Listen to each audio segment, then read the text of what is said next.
I'm Eileen Lacerte, real estate broker, and today your host on selling the Big Island of Hawaii. Today we're going to dive into the epic history of the sugarcane industry. Joining me today is John Cross. His mind is full of every piece of history that's happened during the sugar mill times.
Aloha and welcome to the Big Island of Hawaii.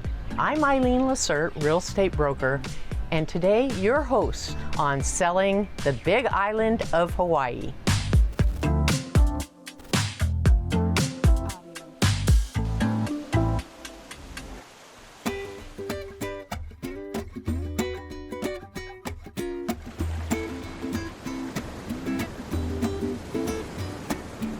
Today we're going to dive into the epic history of the sugarcane industry from one of the most remarkable industrial properties in Hawaii.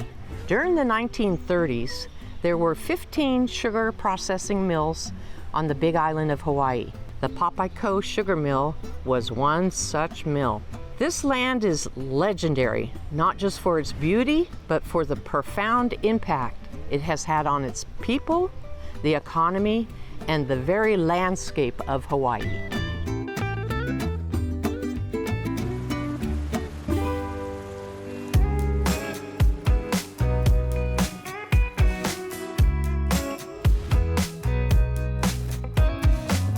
Joining me today is John Cross, who's legendary with his knowledge of the sugar plantation times. He's also a land consultant, and his mind is full of every piece of history that's happened during the sugar mill times. John, thank you for joining me today. Yeah, it's good to be here, Eileen.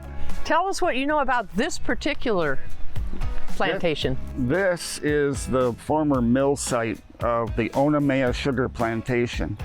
So the Papaikou mill was down on the beach area, but right at the river of Kapui. And it was a succession of mills that started way back in 1850. And from 1850, the mills became more modern and improved upon. And the last iteration was done in about 1974, when the Clean Water Act of the EPA shut down many of the mills along the coast, but Papaikou stayed open in order to accept all the sugar cane from these other smaller mills. So a larger, more complex, and grander mill was placed here at the Papaikou property.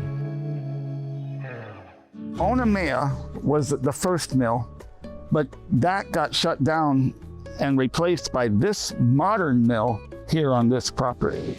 We're on the east-facing side of the Big Island. We're about 7 to 8 miles outside of Hilo port.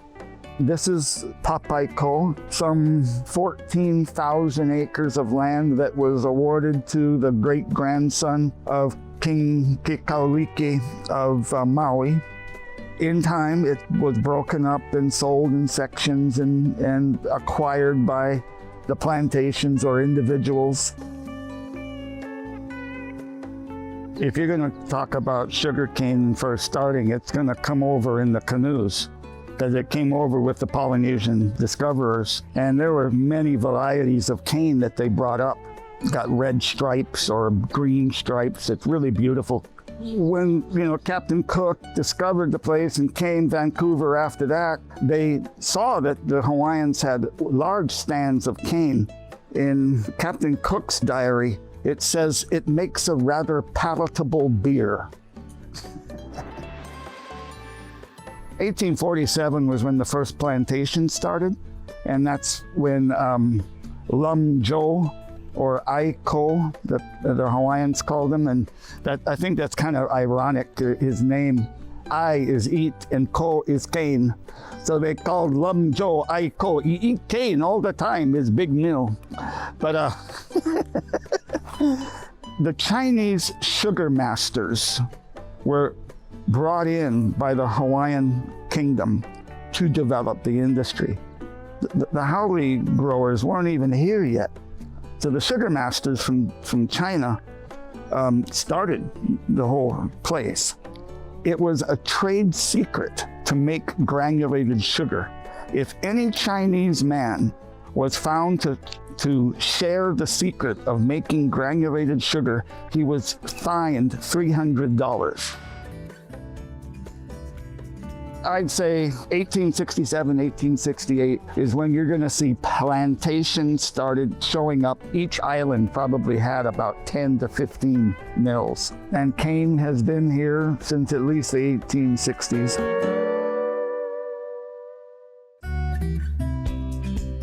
Hawaiian Sugar Planters Association helped import laborers for the sugarcane companies because there was a shortage of labor. There was just not enough people living in Hawaii to have employed by the cane companies.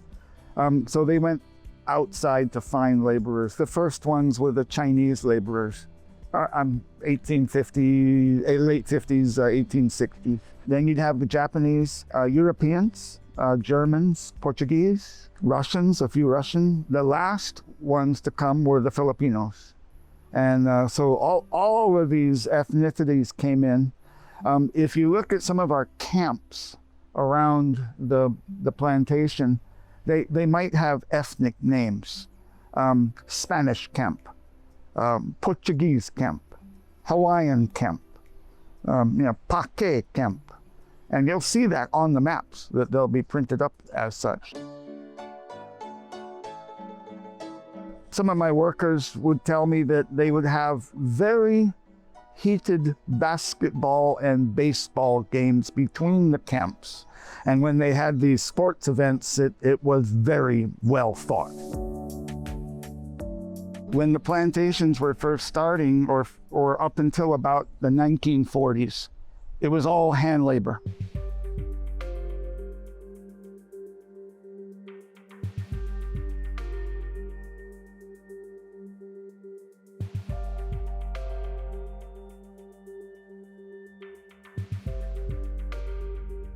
Cutting cane for harvesting was by hand. So you have 2-year-old cane that's being harvested by hand. 50 guys on the line cutting cane. Ahead of the guys cutting cane were the wahinis, and they were strippers. We're using that. They would strip the cane of the dead leaves. So the guys cutting the cane had an easier time with not having all the dead leaves hanging off the stalk. Some plantation managers felt that the women were better workers than the men. So the guys would be cutting the cane, they'd throw the bundles, and then the stripper wahinis would carry the bundle and throw it in the flume.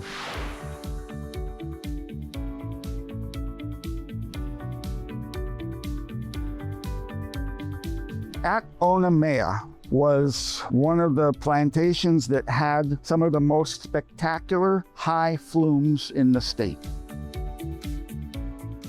These flumes that came all the way from Kawainui and crossed the gulches to end up here at this mill.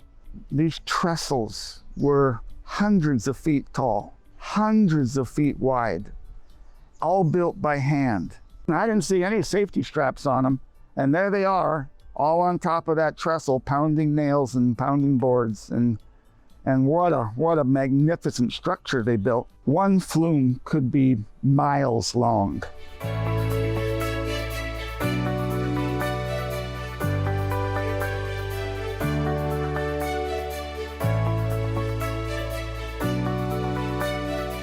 you have a myriad of different flumes all coming together, and then wider and wider until it reaches down at the mill.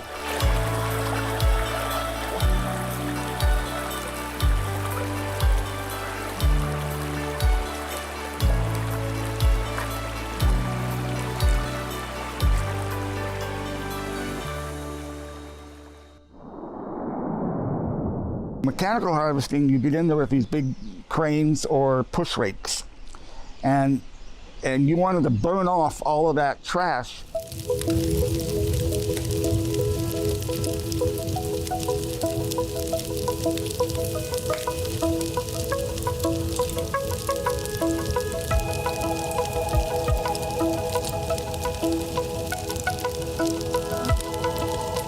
Burning wasn't really done until about the 30s. So that was a more modern thing, and that was to get rid of all the cane trash, all that dead leaves that the strippers were doing before. Burn it out to reduce the amount of trash coming into a mill. When you mechanically harvested, you pulled up roots, weeds, leaves, trash, and you could not just throw it straight into the rollers. When you were fluming cane, clean cut, beautiful cane gets thrown into the flume. It gets washed all the way down to the mill, right into the knives, and then into the rollers. But with mechanical harvesting, you constructed large cleaning plants that washed the cane, washed the soil off the roots, removed the cane trash. Our plantations around here, they grew about 110 tons of cane per acre. And that's rather incredible, is that you gotta realize how big a number that is. Tons of cane per acre. You try to put that into bushels of corn, nothing. Cane is incredibly productive.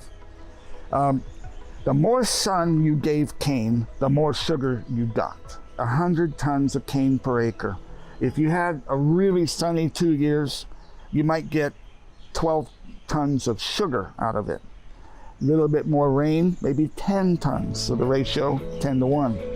You had a hell of a lot of rain and just poor growing conditions, you might be only at 8 tons of sugar per acre. You still had 100 tons of cane, no matter what. But the storage of sugar in the cane is what was sun dependent. So the more sun you gave your cane, the more sugar you were gonna make.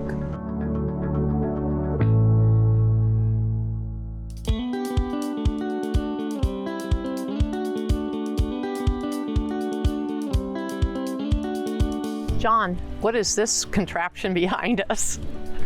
This is a sugarcane scale, and it's where a lot of the sugar trucks would come on here, and the entire truck, along with the trailer and its full load of cane, would be scaled.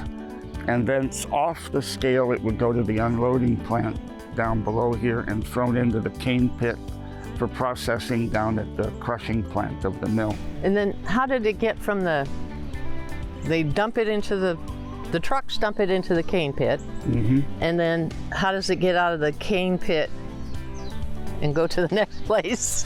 There was a big American crane, and this American crane was like a big crane with a big grab on the end. Operator sat up in the bucket, and he would grab the cane from the pit, put it into the cleaning plant, and then down the flume it would go to the crushing plant. Okay, so it would go down the flume. And was the crushing plant down closer to the water? It was right on the beach. Okay. And there's some of the slides you can look at, or the pictures you have will show a large concrete slab, and these 5-roll mills would crush the cane and squeeze out all the juice, and then it would go into the boiling house. And the juice would go into the boiling house? And it's clarified, then boiled down, and it's crystallized into sugar. And what happened to all the garbage that it crushed. Well, back in those days, before the 1972 EPA Clean Waters Act, they would just throw the bagasse into the ocean. And let me tell you, that's about the time when I used to be a surfer out in here. And there's nothing more that you don't want to see in the water is floating bagasse. Yeah. But the Clean Water Act shut down many of the smaller mills along the coast. And then a larger mill complex was done here at Papaikou and also at Papaikou. So this Papaikou mill was accepted the cane from 1972 through 1976. And then it was shut down as well. And then all that cane went to Papaikou.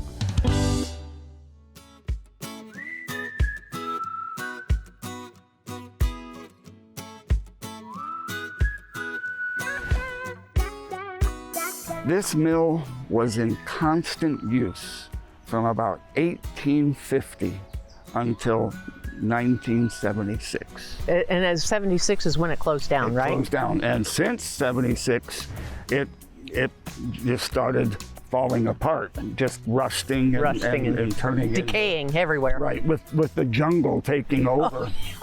The plantation sold this parcel of land. It's about 16 acres of land to a Canadian couple who was looking at this property being oceanfront, unique, the beach. And they started improving the land, and then they started metal recycling, removing some of the iron that's on site. There must have been a lot of big chunks like this. Yeah, a lot. And this one wasn't taken down because on top of here is concrete. So you had this concrete layer on top of the I-beams, and the metal recyclers couldn't take it. But down at the mill, those big rolls I was telling you about were solid iron. They could make a whole lot of automobiles in Korea out of that. Oh, that's so interesting. And as it sat here rusting over those years, I've seen in the photos the rusting parts and then the growth of the vegetation coming over it. Now, you worked at this plantation at one point, didn't you? Yes, I did. I worked at the Onamea, or the Mauna Kea Sugar Company, which formerly was Onamea Sugar Plantation. I started here in 1984. And prior to that, I was at Lahui Plantation on Kauai. And prior to that, I was at Puna Sugar Company out in Keau. So we got a lot of history here.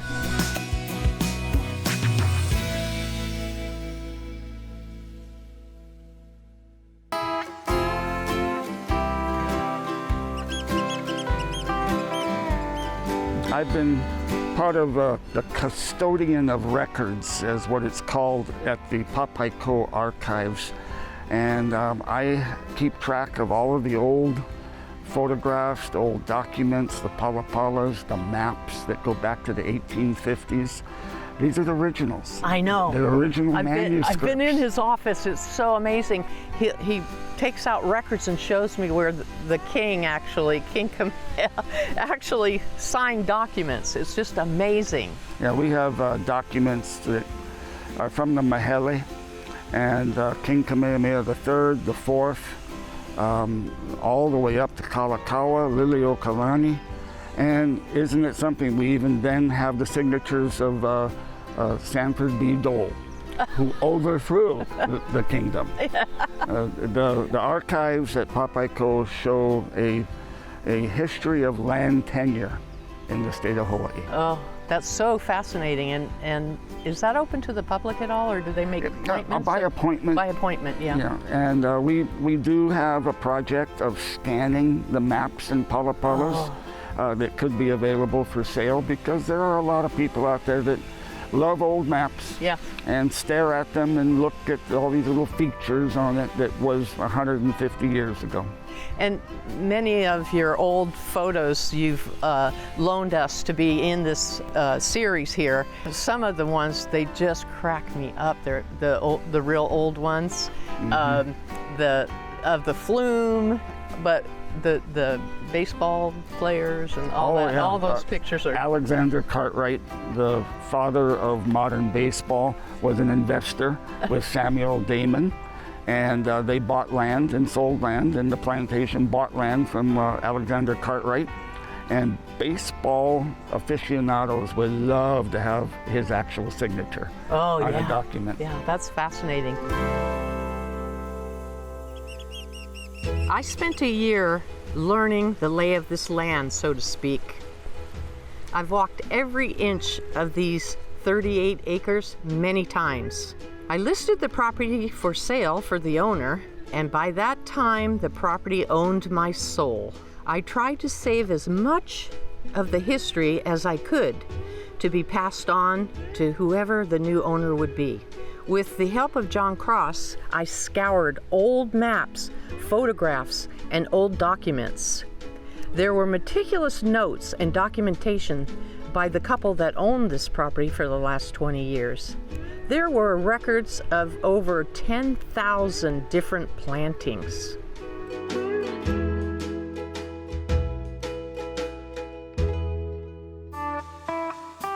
John, you're such a historian that you have all these old photos and maps. What is this one? This is an aerial photograph from about 1954, and it shows... What a good year. This shows the mill complex. And when we were doing our little interview this morning along the scale, right, we were right about here. There's the building in the background. That was part of the garage.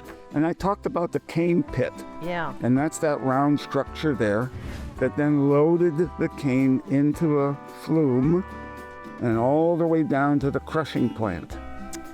So... Is this looks like a hole. Is it a deep? It's a pit. It is a cane pit. Concrete lined pit. The cane trucks would come off the scale.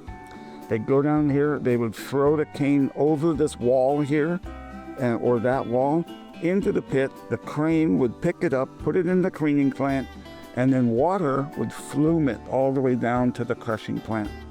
This is Mokihana Bay. That's just nearby. Kopili Mai Road coming down. Here's the little plantation houses. Yep, that's Mill Road. Yeah. Mill Road right to here. That's fascinating. Thank you for sharing. No problem. I kept asking myself, how am I going to market this property? Do I appeal to the surfer who's looking for their own surf spot on their own property? Or do I appeal to someone who wants to live oceanfront and have the ability to see the ocean for miles and miles? Or do I appeal to someone interested in carrying on the agriculture and growing crops? Maybe a buyer would be fascinated by the fact that it's 85 degrees here right now, and yet you can see the snow on top of the volcano. And the answer is all the above.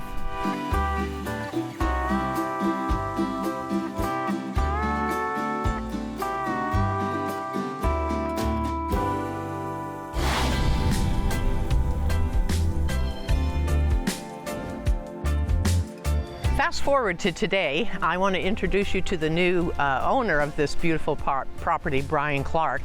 And Brian has some development ideas that he'd like to do with this property, and he's already got his hands all over it. It's so beautiful. It's never looked better. Thank you. Brian, tell us about what your big scheme of plans is. Sure. Well, the idea is really to, and this is one of the reasons I came here, was to bring this back to Hawaii, is to show that we can use what's here culturally correctly, as the Hawaiians say, the aina. The aina, it's important to respect it. So what we've tried to do in this area is plant native ko, or sugar cane, and we have 4 or 5 different varieties. We're going to juice some in just a second. That's crazy. There's 4 different varieties here? Yeah. Maybe even 5. And each one has a different flavor. Oh, that's interesting. Yeah. And we have white pineapple. I see that. Yep. See the white pineapple. As well as ulu. Also, we have 2 rows of bananas. So I really want to be able to show all the different things that can grow here. So this is where we started, and we continued on the other side where we have sweet potato, ginger. But tell them what kind of sweet potatoes they are. It's not the run-of-the-mill sweet potatoes. No, it's the actual, they're purple potatoes that are actually grown here a lot. And they're delicious. Yeah, I've had them. I think I'm part purple because we eat them so much. But yeah, so we're doing that here. So the idea is really to, when we have this all up, is invite people in and let them see and learn the culture, so that we, instead of it being closed up, we open up to people so they can learn. Like you said, you know, Mill Road up here, as you come in your gate here, those are the old homes from the plantation workers, right? Yeah. And yet today, most of them hadn't been in here. No, just yesterday, a guy came in and asked me if he could cut some Hawaiian bamboo. And I said, sure, there's plenty. He goes, no, you have Hawaiian bamboo. And I said, absolutely. And he said, I haven't been here in 35 years. And he said, it is beautiful. And I said, great.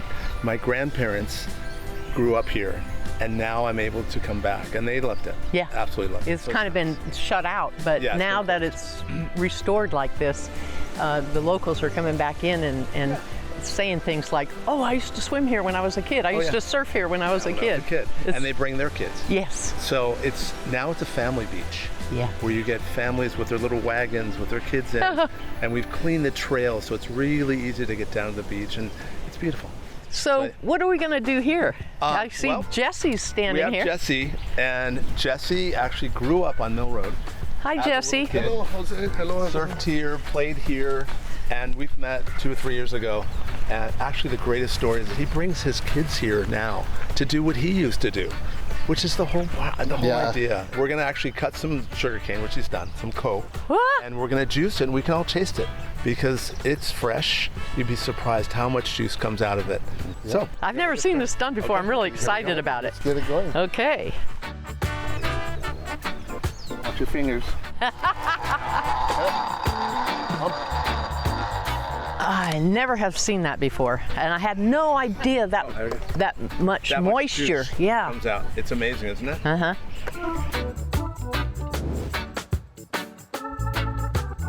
That's good. Okay, cheers. Cheers. Cheers. That's like drinking sugar. Not quite as sweet as you would expect. No, right? no, totally not. Can you believe this was a whole industry running this whole coast? Yeah. This right here. Crazy. Oh, unbelievable. Brian, I want to thank you for allowing us to enjoy your property.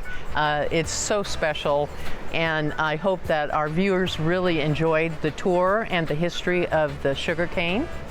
And I'm your host, Eileen Lacerte, for Selling the Big Island of Hawaii. And until next episode, aloha. Ahui ho.